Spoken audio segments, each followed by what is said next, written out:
Deborah Brown grew up calling her aunt sister.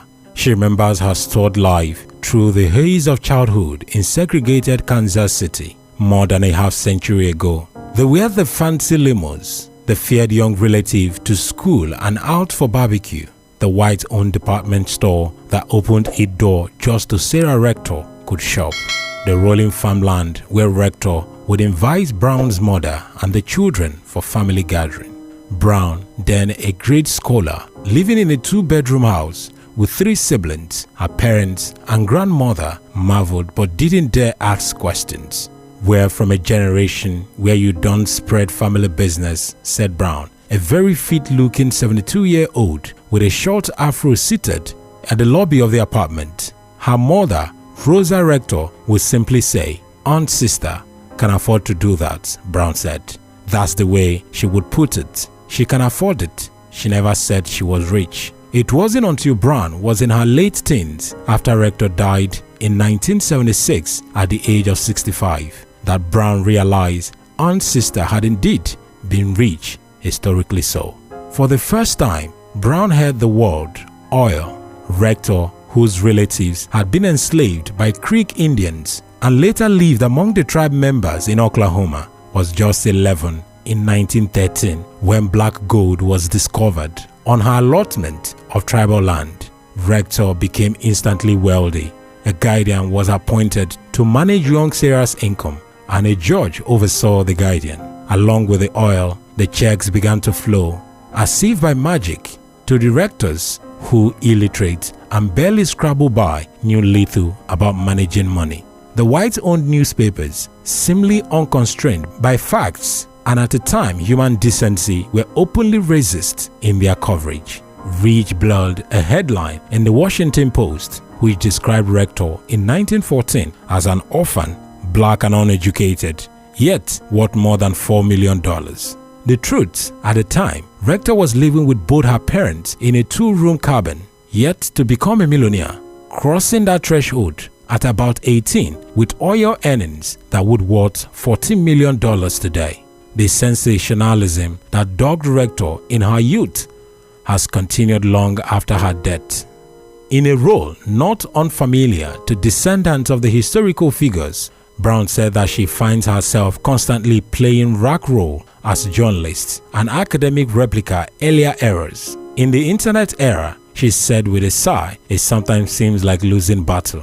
The most vexing part to Brown, the black and white photo of sober-faced girl wearing a dark-lit dress. It has appeared on the cover of an award-winning book about Rector on a Facebook page of the National Museum of African American History and Culture in Washington and elsewhere around the world. Although the image can be traced to the 1914 issue of the American magazine, a now defiant white-owned publication, Brown insisted it is not her aunt. Brown's mother insisted too. Rector, with a family signature, round face, looked nothing like the girl with the more angular chin in the picture, said Brown. With the first cut sight of the photo online in 2010, we can prove with absolute uncertainty to everybody that this is not her, Brown said, because there are no childhood photo that existed for comparison, but it is definitely not her. The retired ed teacher had traveled from Kansas City to Maryland with her partner to coach a women's softball tournament, but she was also on a dual mission. She had packaged 2 small black and white photographies of Aunt's sister to hand to the right authorities at the African American Museum in DC. We're going to present them and say, this is the record. This is Sarah Rector, she said. Now to the enslaved by Native Americans. Rector's story did not need embellishment. Her maternal great-great-grandmother had been enslaved by Creek chief in Alabama during the first half of the 19th century. According to Toya, author of Searching for Sarah Rector, the Richest Black Girl in American History, published in 2014, Bowden says she found the disputed book cover in the American magazine. Inside it says it was Rector at 12, while the 1915 caption, which does not include a photo credit, says that she was 10. Although slavery was not common among Native Americans, prominent members of the Cherokee, Chickasaw, Choctaw and Creek tribes in the southeastern states sometimes enslave people, in part to flaunt them as status symbol. How better to impress white Southerners than to become slaveholders themselves. In return for that, and otherwise assimilating to Anglo-American culture, white Southerners often call them the 5 civilized tribes. Even as tens of thousands of Native Americans were forcibly relocated northwest to Indian Territory from 1831 to 1850 in the genocidal journey known as the Trial of Tears, the tribes largely sided with the Confederate States during the Civil War. Many of the black people who accompanied the tribe lived enslaved until 1866 after treaties, which the federal government abolished the ownership of people in tribal lands. By the early 20th century, the Creek freedmen, as they were known, had settled in all black towns, Dalton, India Territory, which in 1907 became the state of Oklahoma, which was prominent among them as home to 2 newspapers, a general store, a bank, a soda factory, and 2 hotels. Many freedmen eked out a living raising corn, cottons, and other common crops. In 1902, young Sarah Rector was born into this world, and the second eldest of Joe and Rosie Rector's 9 children. Around 1906, Rector and her 2 siblings, Rebecca and Joe Jr., were each allotted 160 hectares of land by the federal government, but the land given to the freedmen was generally inferior quality, rocky, and unfit for farming, hardly worth the tax burden. Sarah's portion, divided into 2 parcels near the bend in the river, did not appear to have any exception to other lands in the country. Joe Rector's attempt to lease it for oil and natural gas exploitation at the first needed little, yet the possibility of riches teased the imagination as landowners throughout Oklahoma began striking oil. In 1913, a speculator produced a gusher on Sarah's land. Soon, the wells, which would come to be in numbers in dozens, were pumping 2,500 gallons a day with about $300 a day. 12.5% cuts flowing Sarah's way, Borden writes. Great greed followed great wealth, and the hunger for oil money sometimes led to murder, a phenomenon that played out notoriously in the decades-long killing of the Muscogee Indians for their oil rights, beginning just a few years before Sarah struck it rich. Around the same time, 2 children of freedmen whose allotment had spotted oil were murdered by dynamite as they were asleep. The federal government required the appointment of financial guardians, usually white men, to manage the oil wealth of Native Americans and freedmen. Many turned out to be thieves, but Rector's first guardian, a rancher named T.J. Porter, invested her earnings judiciously in rich river bottom land, business properties, and lucrative mortgages. The investment and payment to Sarah were overseen by George Thomas, who by accounts of the time was one of the Muscogee County's most honorable men. The 2-room cabin in which the Rector's family lived was replaced by a 5-room house. A horse, a buggy, was purchased to spare the children the 2-mile trek to school. Joe Rector also began receiving payment of about $50 a month, about $1,500 in today's dollars. Later, Sarah received a photography, a piano, and a premium motor car.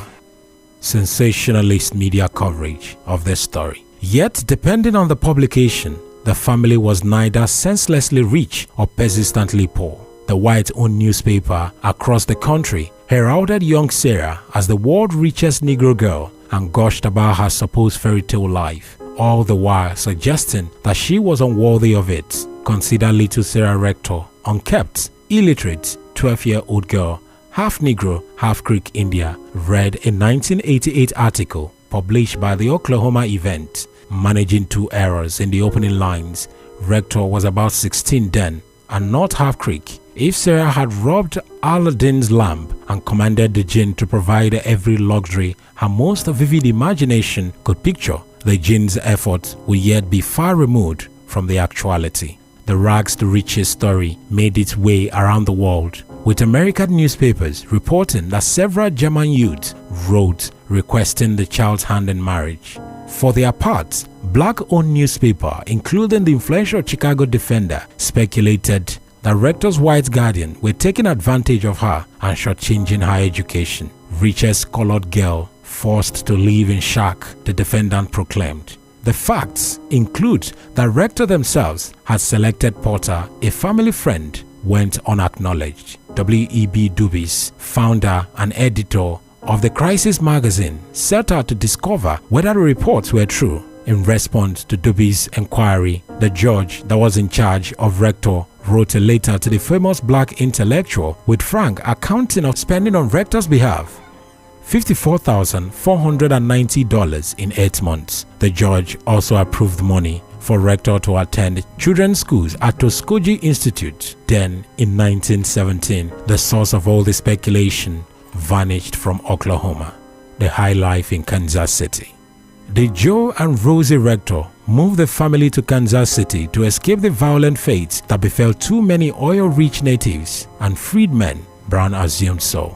Decades after the Rectors made Missouri home, Brown's parents warned their children never to inquire about their aunt's land in Oklahoma. They said, "Whatever that is down there, you don't bother with it. It's too dangerous," Brown recalled. Soon after arriving to Kansas City, the Rectors bought a stone 4 square at the corner of 2000 East 12th Street. Sarah entertained Duke, Joe Louis, and Count Bass in the house that soon became known as the Rector Mansion. At 18, Rector came fully into her wealth. Free now of guidance, the rolling 20s had downed and the spending began in earnest. Luxury cars, lavish parties, and shopping spree at the Emery, Bed, Tyler department stores. Rector married the first of her 2 husbands at the age of 20 and gave birth to 3 sons, all now deceased. No one, including historians, isn't clear on what happened to Aunt's sister's money. The stock market crash of 1929 and the depression that followed probably depleted her account. At some point, the mansion was sold and Rector moved into a more modest house. Certainly, the spending coupled with what Brown believes was little understanding of managing money didn't help. If there is a reason for others in her legacy, it is the importance of financial literacy, she said. No one took time to teach her how to spend the money or how to invest it, Brown said. Of course, Brown has no memory of Rector spending anything. Her memory of Aunt's sister is all about family. In the late 1950s, Brown was 7 and Rector was in her late 50s when Aunt's sister would have her and her mother, Rector's younger sister, down to her farm. The adults would work in the garden farming potatoes and rich variety of grains, while Brown, her siblings and Rector children played in the barn. They recalls Rector generosity with her time and devotion to family. It is this legacy that Brown saw herself paying tribute to about 12-year-old when she began, with the help of her sister and partner, Catherine Riffle, to document Sarah Rector's life. The fallacies kept cropping up, and worst of all, that photo. Danny Excott, the Kansas City writer, has seen it too. In researching Sarah Rector, she decided to go directly to Brown and her 3 sisters who are still right there in Kansas City. Ersten published her myth-busting piece about Rector in 2019 on her history blog, The New Santa Fe Trailer. Since then, she had been contacting historical societies to urge them to not use that very image, as that is not the true image of Sarah Rector. On Brown's visits to the DC area for the National Museum of African American History and Culture, bearing the faded photographies of Rector as a woman, Browns walked up to the visitor's desk and asked the 2 women behind the counter if they could speak to the museum officials to explain the photos before handing them over. "You can leave them as donations," one of the women politely told her. Brown returned the image to the envelope. Later, she sounded frustrated. "I'm not going to leave them so that they can sit on someone's desk." Brown said that is not going to happen. Thank you so much for watching this very video on Frank Speaks. Remember to like, hit the notification bell, and also subscribe to this very YouTube channel. And do us this lovely favor of preaching the gospel of Frank Speaks to everyone around you by sharing our videos to your loved ones and friends. Thank you for watching.